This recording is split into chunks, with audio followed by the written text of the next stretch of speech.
Parte 1. La sombra encerrada bajo el Vaticano. Bajo los suelos de mármol del Vaticano, más allá de las catacumbas donde reposan los papas y duermen los mártires, se susurra la existencia de una cámara sellada, no solo con piedra, sino con oraciones más antiguas que la iglesia misma. Detrás de esos muros, en un silencio más profundo que cualquier cripta, descansa una presencia que ninguna vela se atreve a iluminar. Dicen que su primer aliento jamás debió haber sido tomado en cadenas, y sin embargo, siglos después, las cadenas son lo único que lo contienen. Forjadas con rituales tan secretos que incluso los nombres de sus autores han sido borrados de la historia. No aparece nombrado en ningún catecismo. Su título rara vez es pronunciado por los teólogos, porque decir su verdadero nombre es despertar una memoria que inquieta incluso a las almas más valientes. Mucho antes de la caída de Lucifer, mucho antes de que Miguel empuñara su espada en la primera guerra celestial, hubo otro que caminó entre las huestes. No era un soldado, no era un heraldo, era el final, escrito en la médula misma de la existencia. Los ángeles que llevaban estandartes de guerra lo respetaban. Los serafines que portaban fuego cantaban en voz baja a su sombra. Incluso los arcángeles, cuyos nombres retumban en las escrituras, se detenían al pensar en él, porque su poder no era el de la conquista, era el poder de lo inevitable. Los primeros místicos lo llamaron Asil. Otros lo conocieron como el ángel de la muerte, la borradura silenciosa al borde de cada historia, la última voz cuando todas las demás han callado. Para los justos, su llegada era una puerta que se abría suavemente. Para los crueles, una ruptura rápida y sin piedad. Pero para todos, era segura. Y ahí nace la paradoja. La herida en el corazón de cada manuscrito prohibido. ¿Cómo se encarcela lo inevitable? ¿Cómo se encadena a un ángel que jamás se rebeló, jamás fue corrompido por el orgullo, sino guiado únicamente por la obediencia? El Vaticano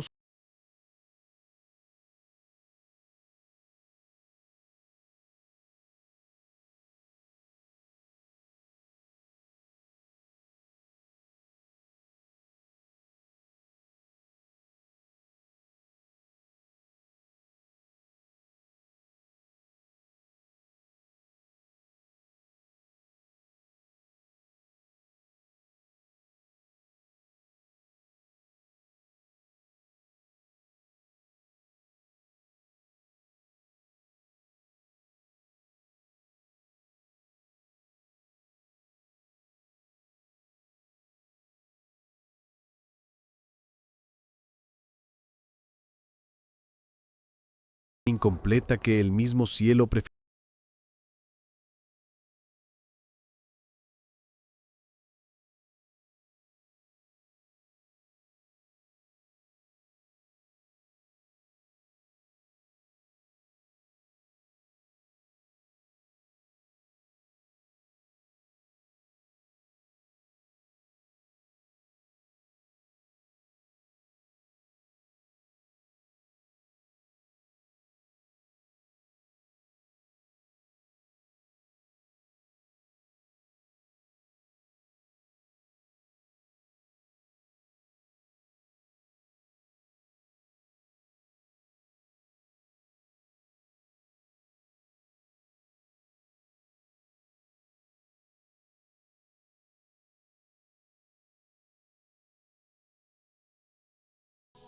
En ese instante, el reloj eterno comenzó a marcar.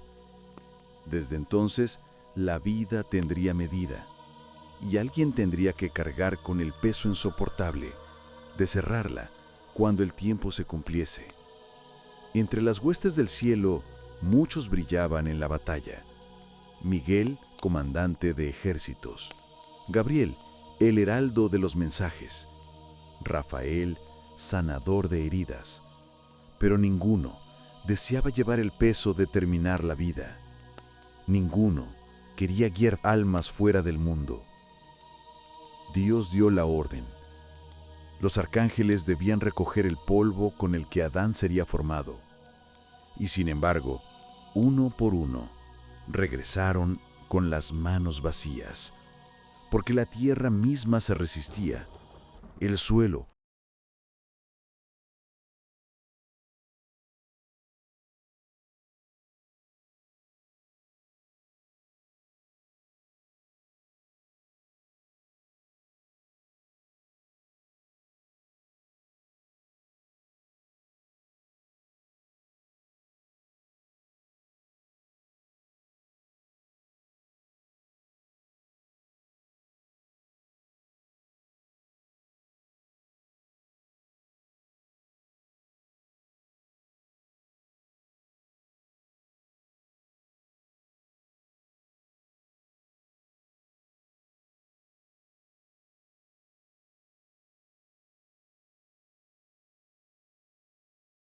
Que hizo lo que ningún otro ángel.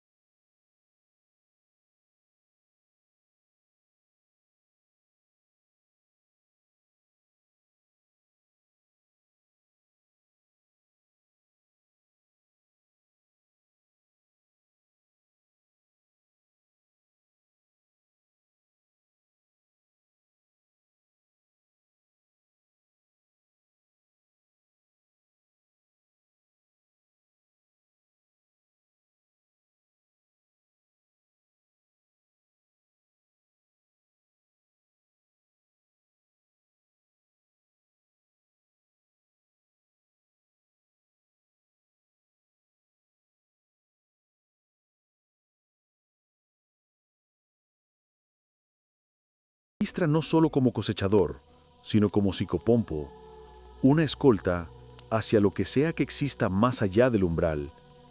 A veces, su labor era suave, guiando a los justos hacia la paz. Otras veces, era ruptura, rápida, implacable, inevitable. Pero en todos los casos, su presencia era absoluta. Cada nombre era conocido por él, cada vida inscrita en el pergamino divino, y borrada solo cuando llegaba la hora señalada. Él no elegía nada, no decidía nada, solo respondía a la voluntad de aquel que lo envió. Y sin embargo, su alcance era mayor que el de cualquier otro ser celestial. Mientras algunos ángeles protegían naciones y otros portaban mensajes únicos, Aazil tocaba a todo ser viviente, cada pueblo, cada lengua.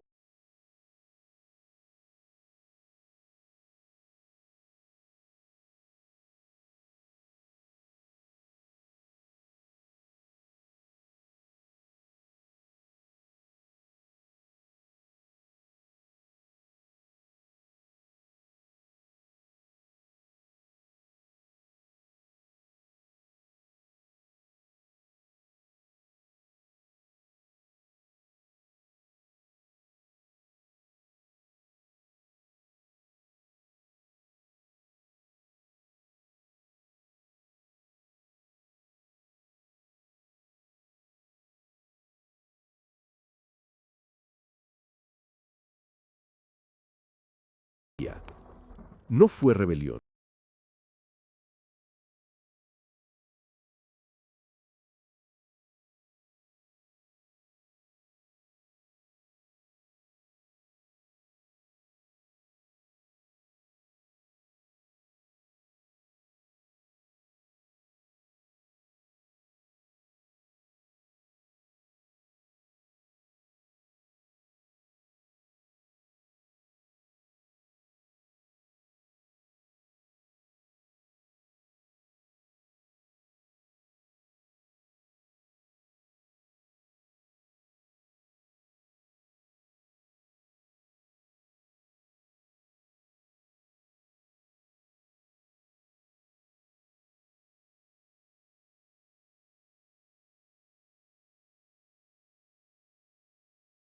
Daban forma a las palabras de profecía, pero las manos de Asael no portarían armas, y su boca no pronunciaría mensajes. Su don era el silencio, su poder, la finalidad.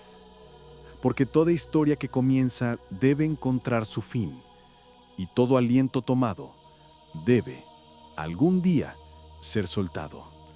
Y Azail fue elegido como la mano que cierra, el último testigo de cada viaje mortal. Pronto las huestes celestiales comprendieron donde el mando de Miguel alcanzaba ejércitos, el de Azail abarcaba a toda vida. Donde la palabra de Gabriel podía alterar reinos, la sola presencia de Azail podía detener el latido mismo de un corazón. No era juez, no pesaba balanzas, no dictaba veredictos.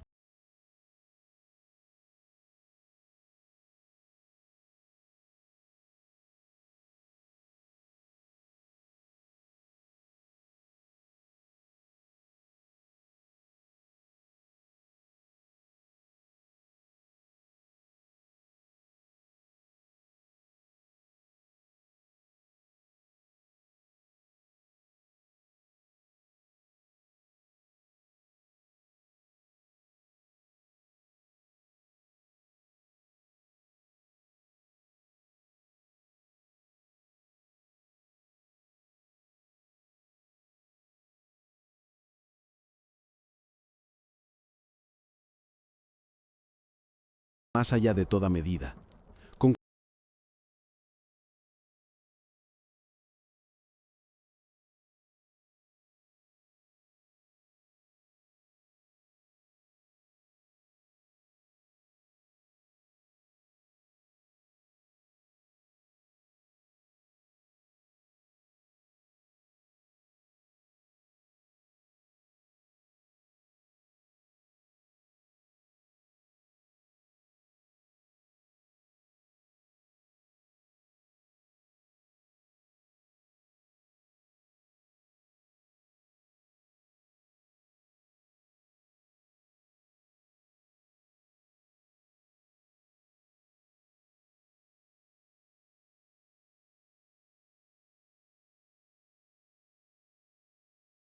transformaba para siempre.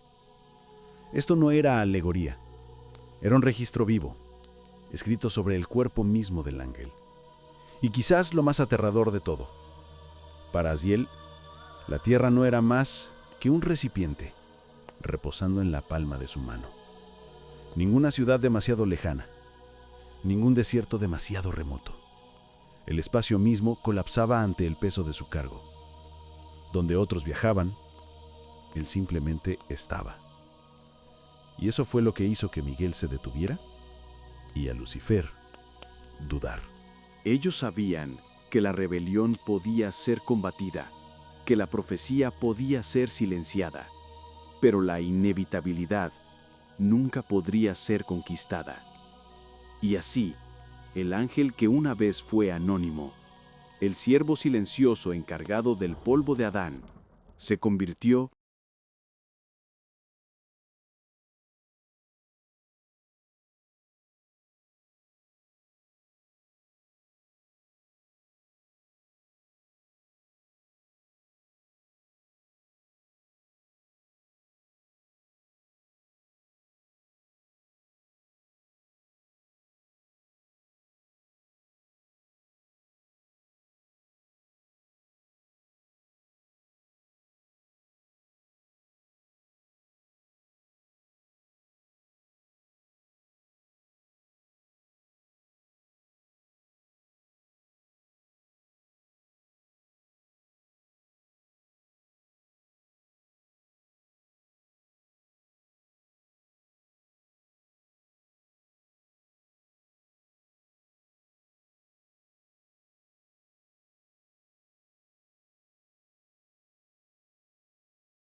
soñó con él de esta manera.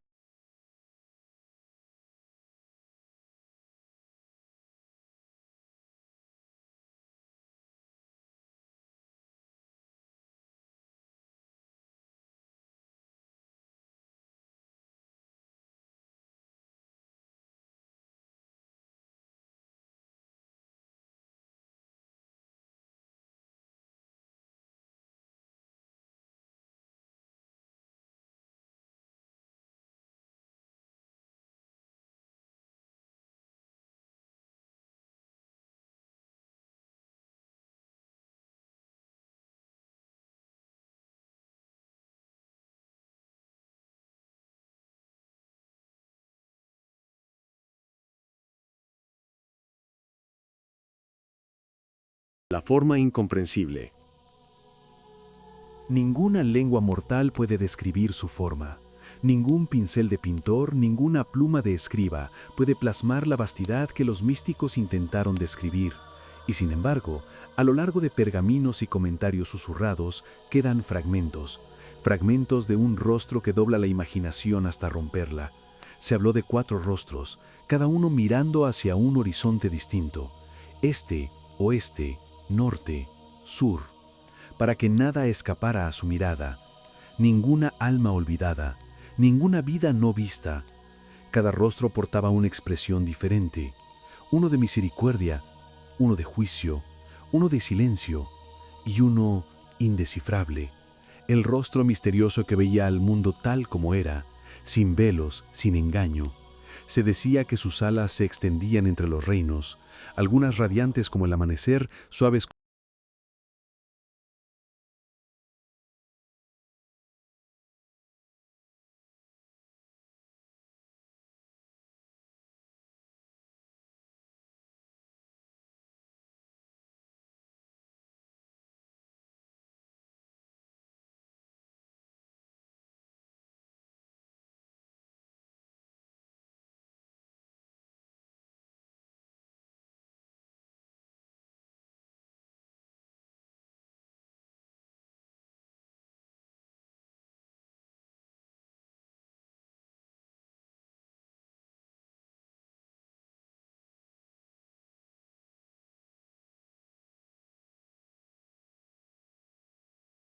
Sino en carne eterna.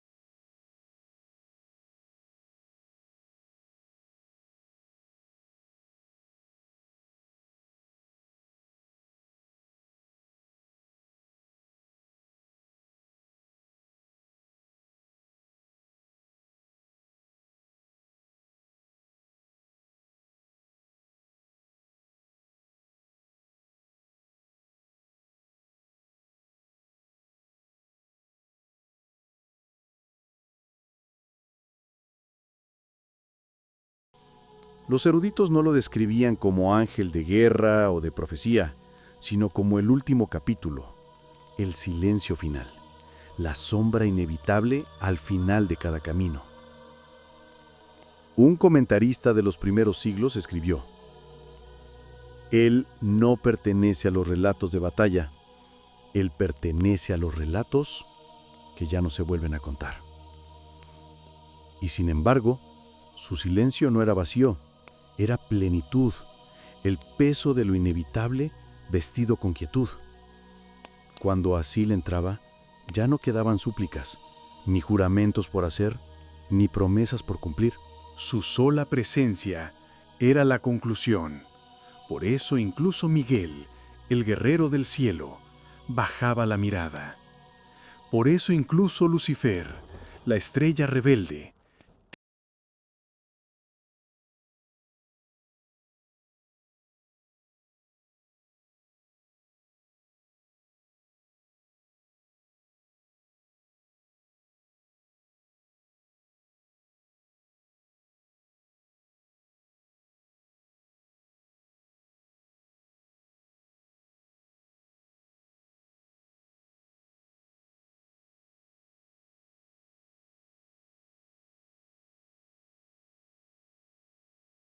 historia escapa del final.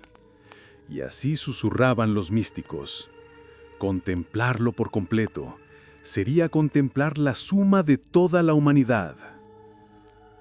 Cada nacimiento, cada muerte, cada llanto, cada silencio.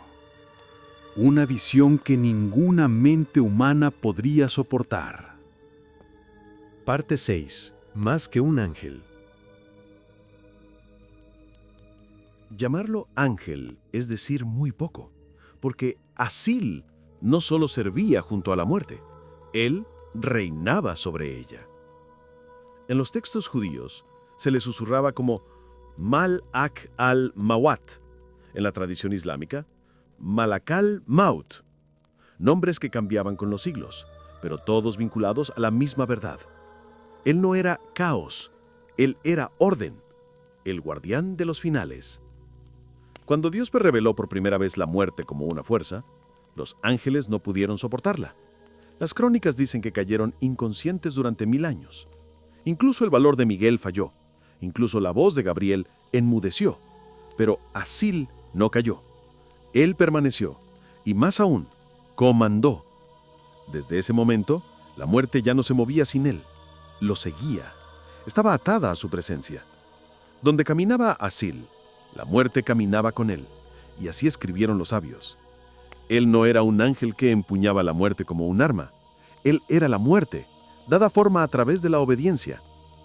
A diferencia de los ángeles de guerra que derribaban naciones, a diferencia de los ángeles de profecía que portaban palabras de fuego, el dominio de Asil era universal.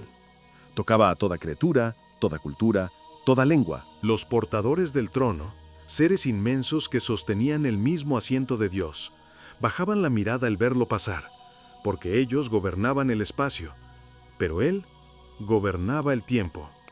Ellos sostenían los cielos, pero él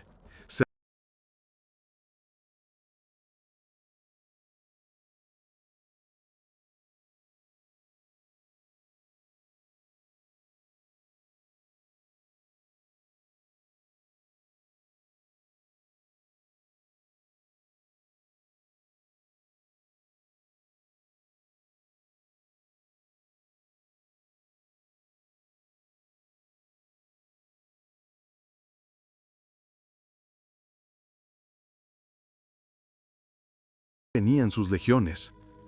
Venía él, el ángel que siempre los había observado, cuya presencia no podía ser delegada. Esta dualidad lo definía. Para los malvados, venía como ruptura, el desgarramiento del alma y el cuerpo. Para los justos, venía como quietud, una paz más profunda que el silencio, una luz más allá de la vista. Los místicos enseñaban: Él aparece tal como es el alma.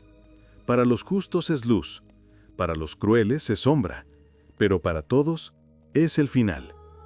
Así su dominio no era sobre naciones o ejércitos, era sobre la certeza misma, la única verdad que ninguna espada podía conquistar, la única verdad que ninguna profecía podía deshacer. Sus alas, un lado de misericordia, otro de juicio, encarnaban esta regla. Podían envolver a un niño con ternura o descender sobre un tirano con separación implacable. Los garfios de hierro de sus alas más oscuras no eran armas de guerra, eran instrumentos de separación, creados para el único acto que nadie más podía realizar. Los místicos decían, él no simplemente obedecía la orden, él era la orden. Verlo era ver a la muerte misma, y por eso le temían.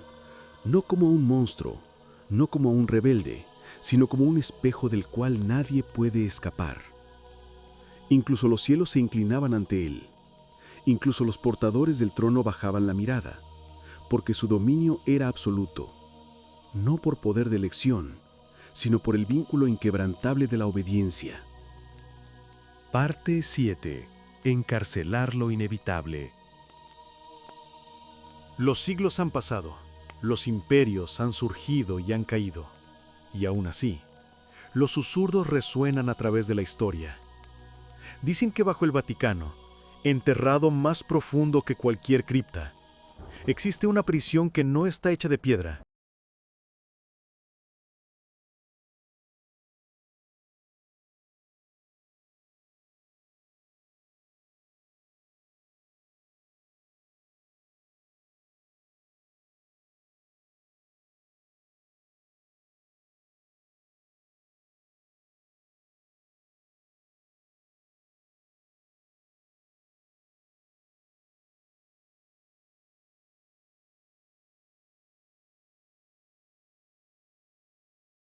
Desencadenadas por su desafío.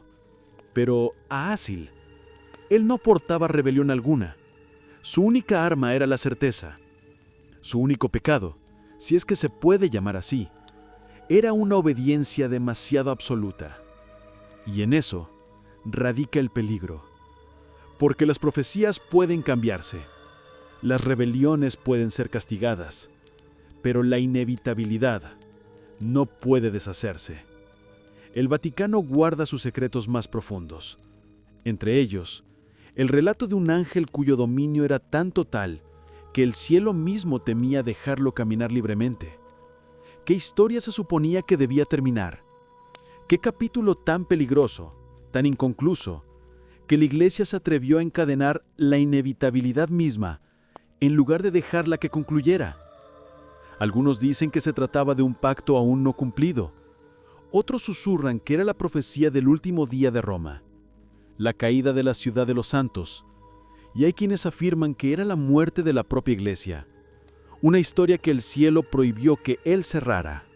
Sea cual sea la verdad, la bóveda, se dice, está revestida con reliquias de poder, cruces manchadas de sangre, páginas escritas con salmos que ninguna lengua pueda recitar, muros grabados con sellos más antiguos que el cristianismo. Allí no brilla ninguna luz, porque la luz misma tiembla ante él. Los monjes que custodian el umbral no hablan, oran, sin cesar. Una cadena de voces ininterrumpida durante siglos, no para fortalecer los cerrojos, sino para retrasar la hora, porque todos conocen la verdad.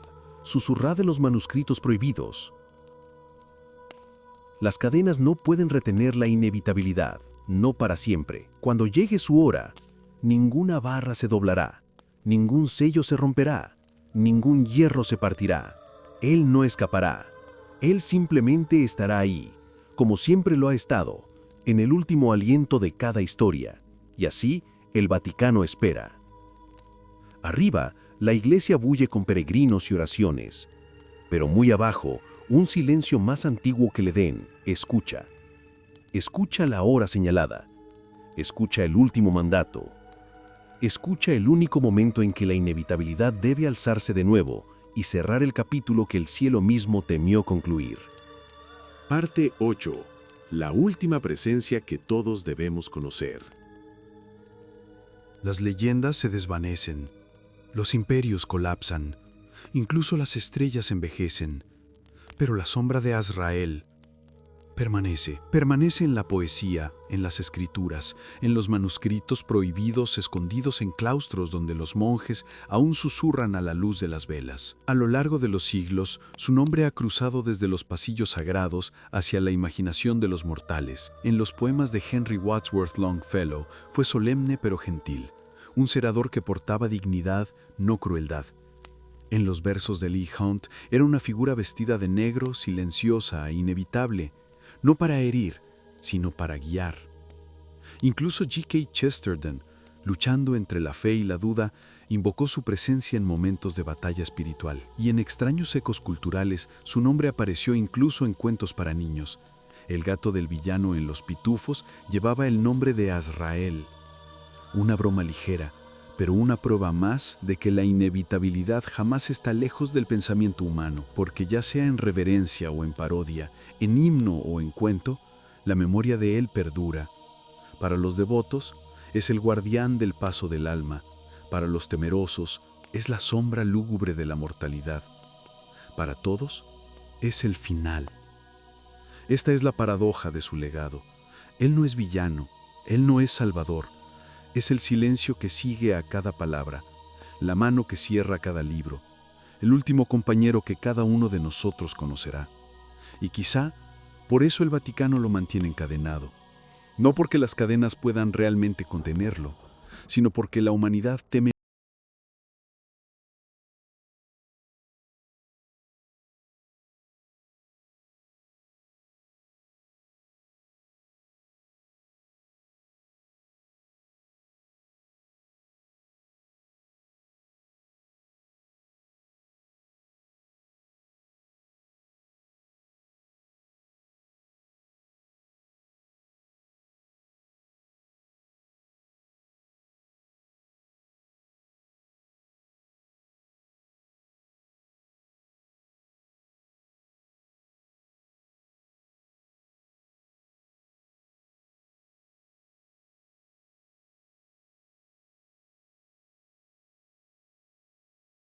Ningún imperio puede